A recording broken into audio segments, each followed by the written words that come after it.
First, I believe that people suffer more than they have to because we profoundly misunderstand what's real. We believe that the world is made out of objects. I would like to propose instead that the world is made out of chaos and order.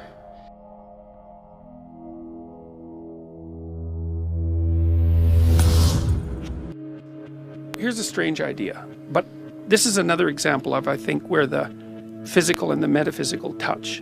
You might say, well, what's the best way of conceptualizing reality at the highest level of abstraction? What is reality?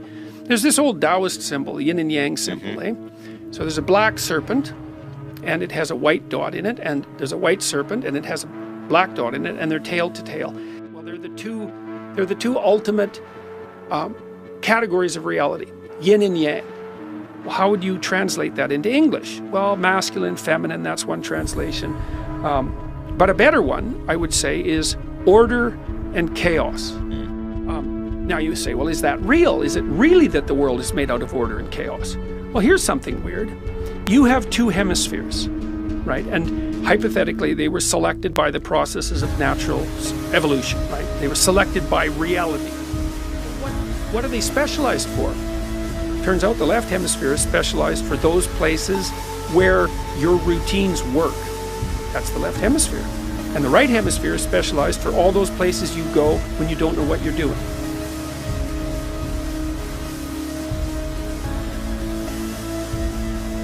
Well, there's always a tension in religions between the dogmatic element and the spiritual element. And the conservatives tend towards the hell of absolute order, and the left liberal types tend towards the hell of absolute chaos.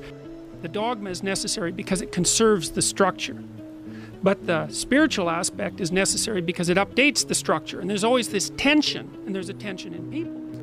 The stupidest, easiest outcome is the one that's most likely, right? Because you don't have to do anything and you can be clueless. That's the inevitable consequence, because the problem is that people who are characterologically weak, they turn to nihilism or they turn to ideology, and then people polarize, and then they have someone to hate, and they don't have to take any responsibility. Lockdown as more than 1,000 people rallied against the appearance of a controversial editor from Breitbart, Milo Yiannopoulos. The clash has escalated, the speech was canceled, and just months.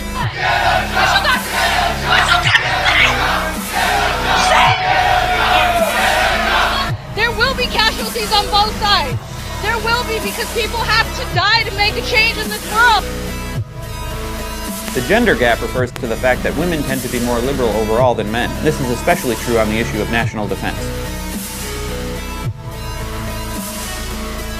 I'm mostly on the left, which is really crazy. It's what the left used to stand for. It used to stand for being open-minded. It used to stand for being a reasonable person. Now it seems to be all about this very toxic tribal ideology and a deceptive narrative. It doesn't matter how perfect the environment is set up, something that doesn't fit is going to make its way inside.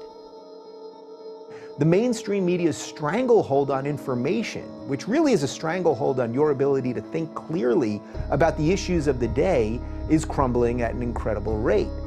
You know, someone very profoundly once said many years ago that if fascism ever comes to America, it'll come in the name of liberalism. The totalitarian forms that we've seen primarily in the past have been male, but maybe we're seeing something different now. So you imagine that there's an essential feminine pathology, just as there is an essential masculine pathology, that in her attempts to protect them undermines them fatally. Why should your right to freedom of speech trump a trans person's right not to be offended? Because in order to be able to think, you have to risk being offensive. I mean, look at the conversation we're having right now. You know, like, you're certainly willing to risk offending me in the pursuit of truth. I'm just trying to work that out. I mean,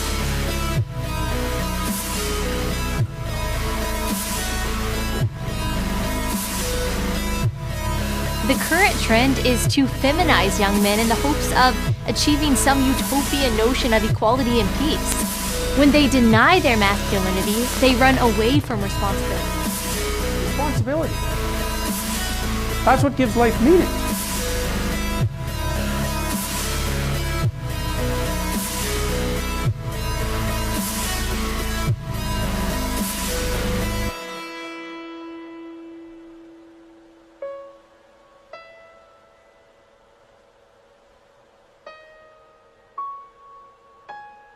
But this responsibility thing, that's a whole new order of this, is that young men are so hungry for that, it is unbelievable.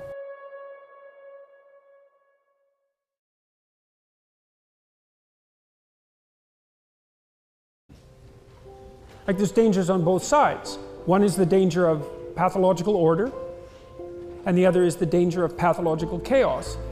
The reason that free speech is so important, as far as I'm concerned, it is that it keeps the balance between those two tendencies, right? Because you need the questioning and you need the order. The terrible forces of chaos and order will tear an unbalanced person apart. He'll become overwhelmed, hopeless, bitter, vengeful, and finally, cruel. She'll become willfully blind, narrow, bored, cynical, and vicious. When life is unbalanced, people work against it. How might a person live in reality? Start by washing yourself, as if you're someone you know very little about. See when you're where you should be psychologically, and see when you're not. It's from such small beginnings that great things grow.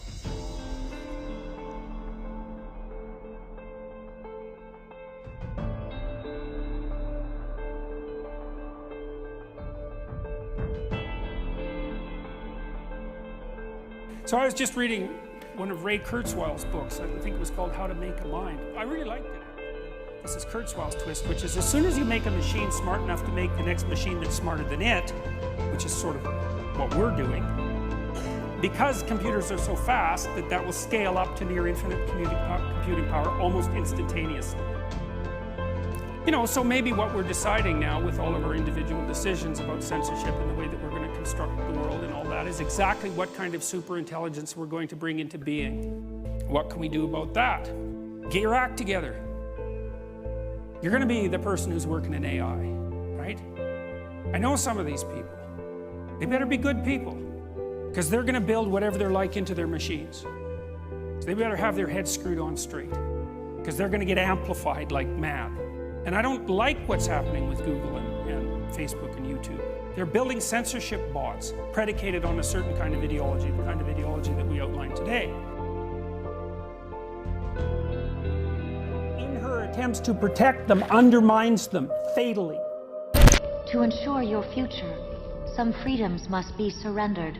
We robots will ensure mankind's continued existence. You are so like children. We must save you from yourselves. Don't you understand?